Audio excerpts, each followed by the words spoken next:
These are the 5 key metrics that you want to look at in any business to figure out where it's broken or where it's not growing in the way it should. The first one is when I first start working with a client, one of the first things I want to know is what is your current conversion rate? And as I said before, if it's too high, if it's like we win 60 to 70% of all the proposals that we send, that's usually a good indication to me that you can increase your prices. Typically, lead generation is not an overnight fix. Whereas if you have delivered something that a client is happy with, it's much, much easier to sell them on the next thing because they already have that trust. They've already received value. Lead nurture. Now, this is a big one that most creative businesses miss. And I believe the reason they miss it is because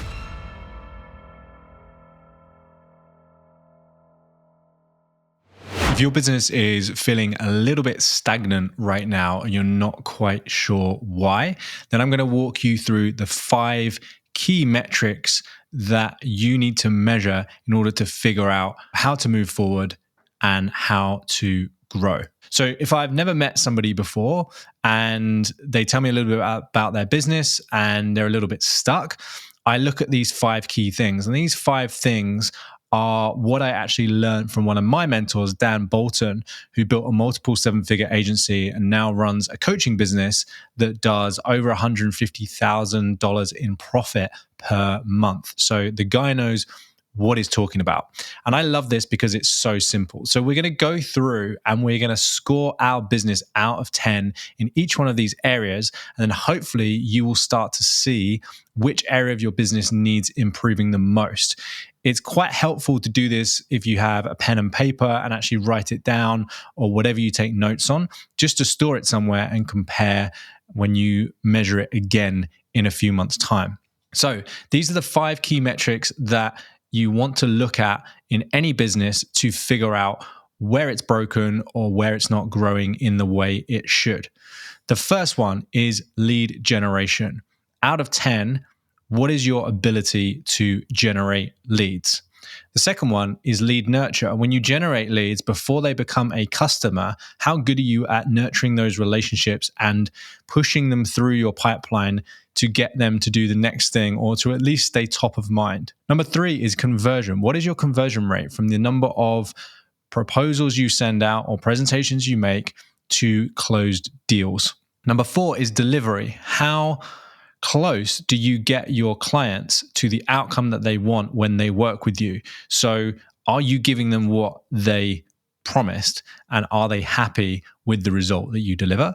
And then 5 is retention. How well do you retain your clients? How often and how long do they keep paying you and keep coming back? So they're the 5 key areas. Let's just walk through each one in a bit more detail and I will tell you how to measure them effectively.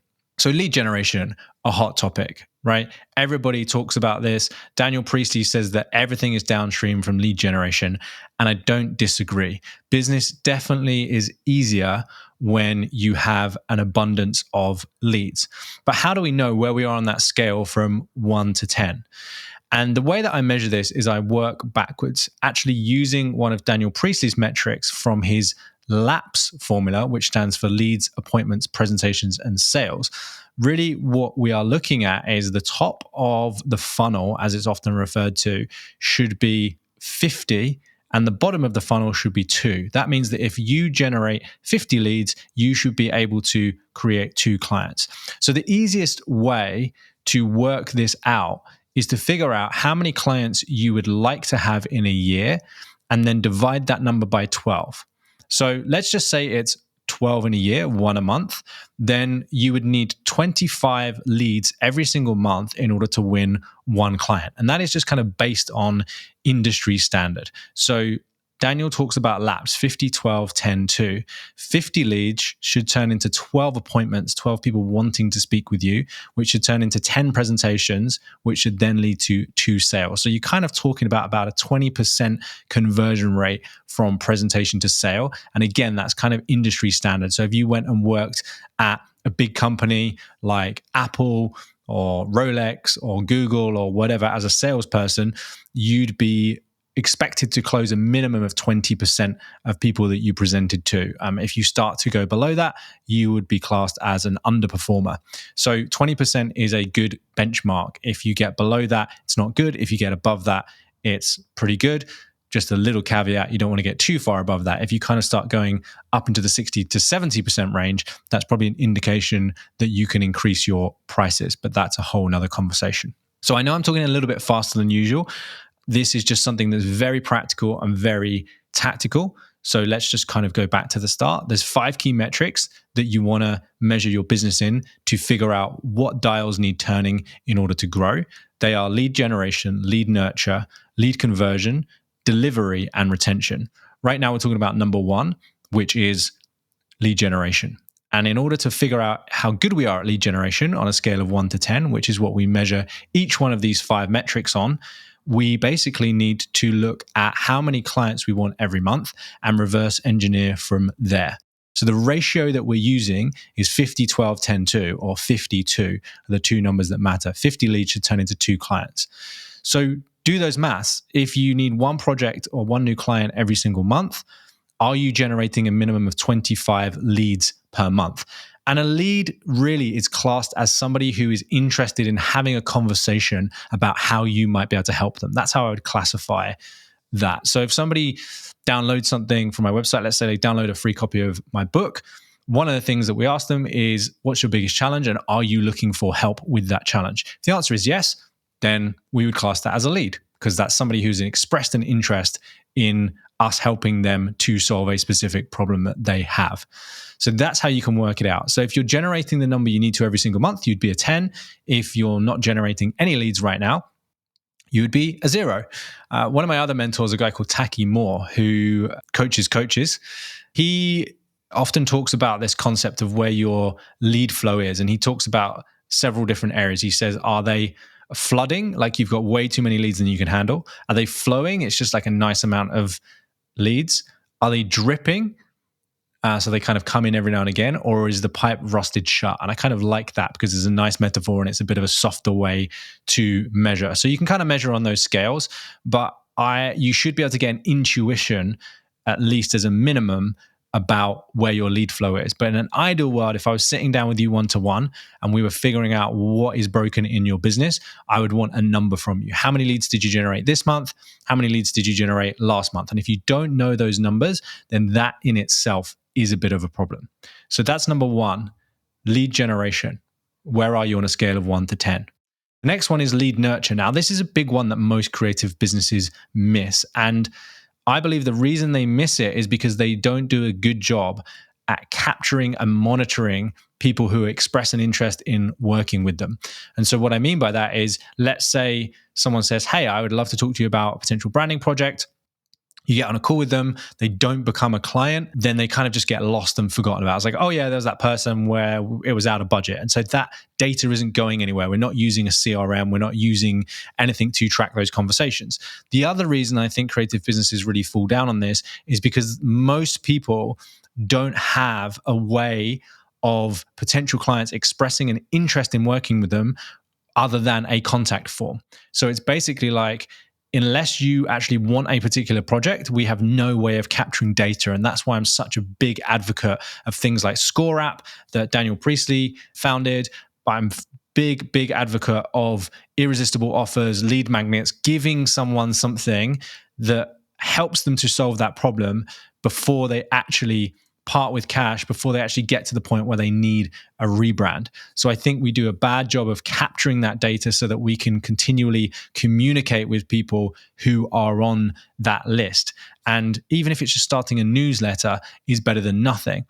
But my question to you, whether it's manually or automatically, how good are you at nurturing those relationships between when somebody expresses an interest or downloads something or gives you their information and actually becomes a customer?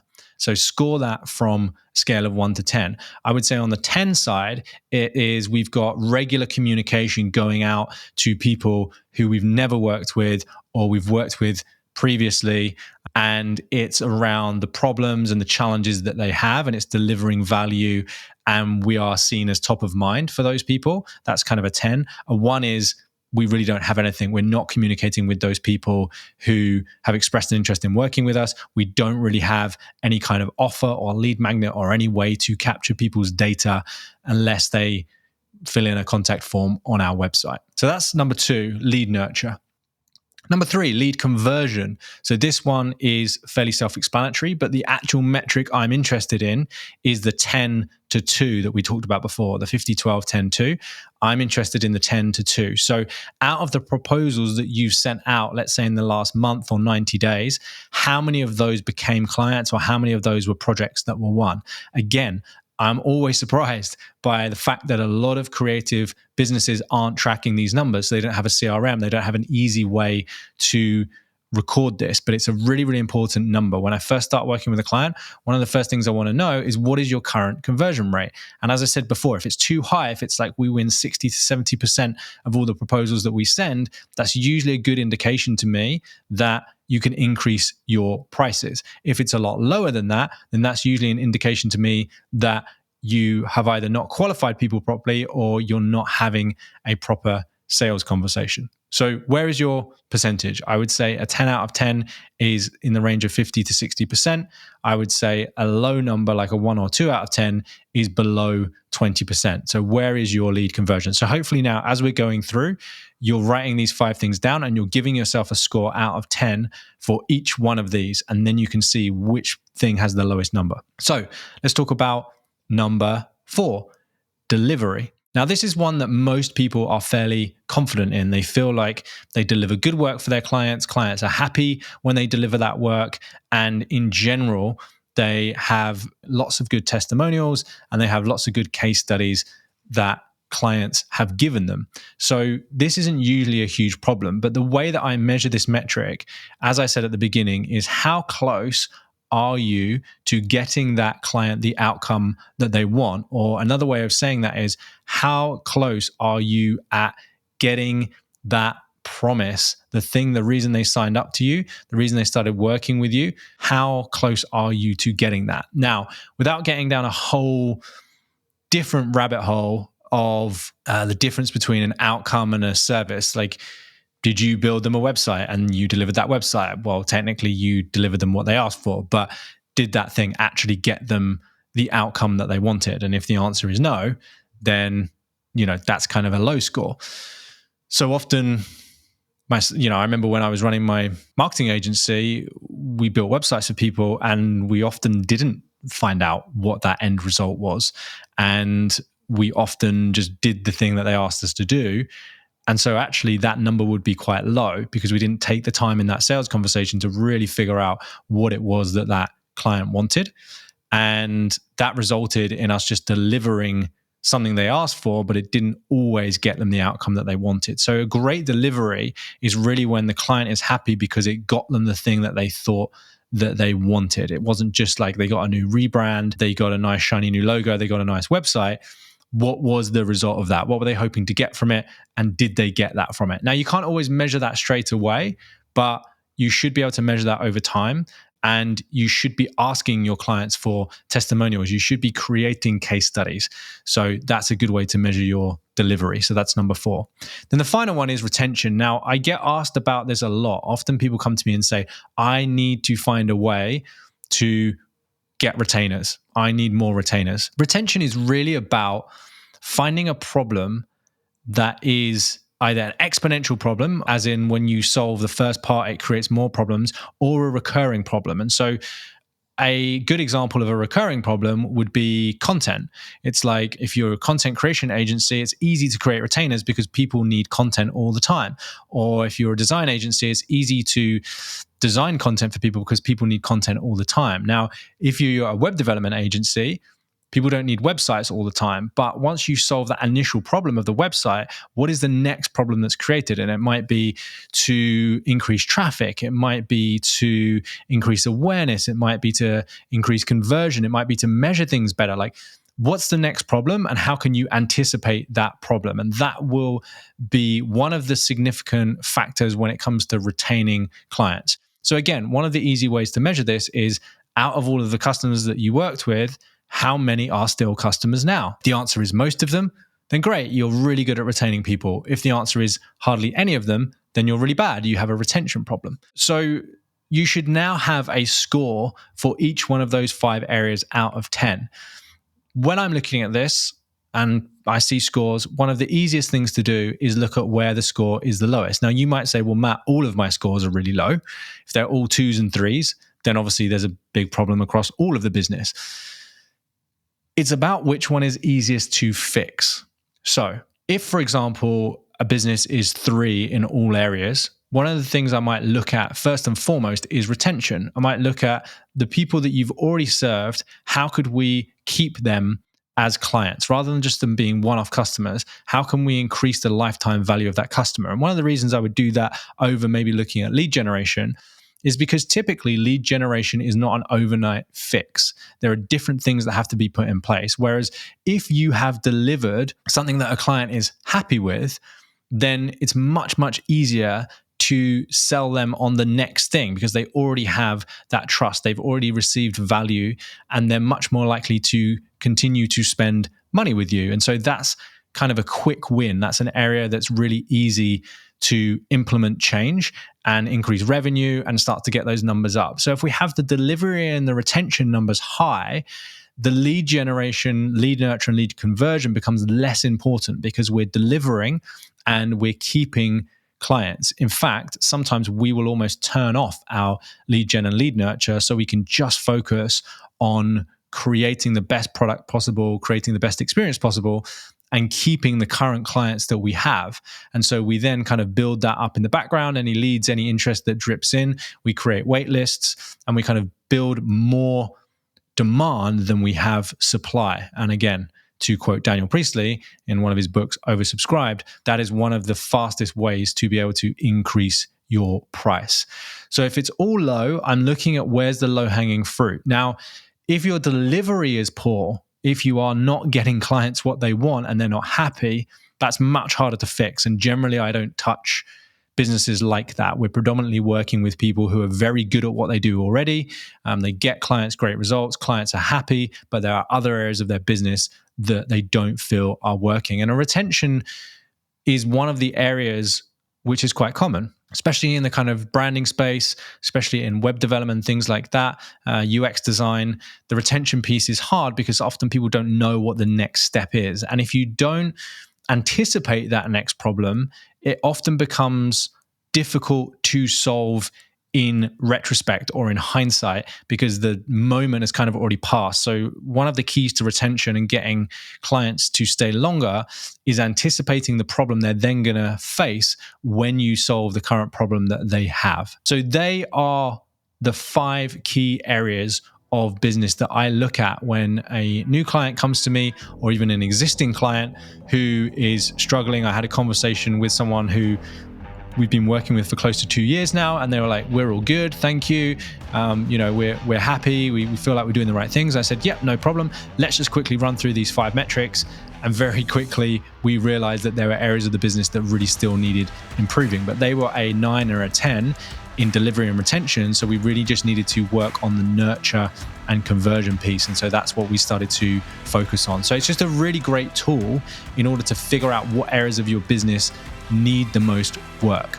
So I hope you found that valuable. If you did, share it with a friend that you think might get some benefit from this. You've been listening to the Creative Courage Podcast. My name is Matt Essam.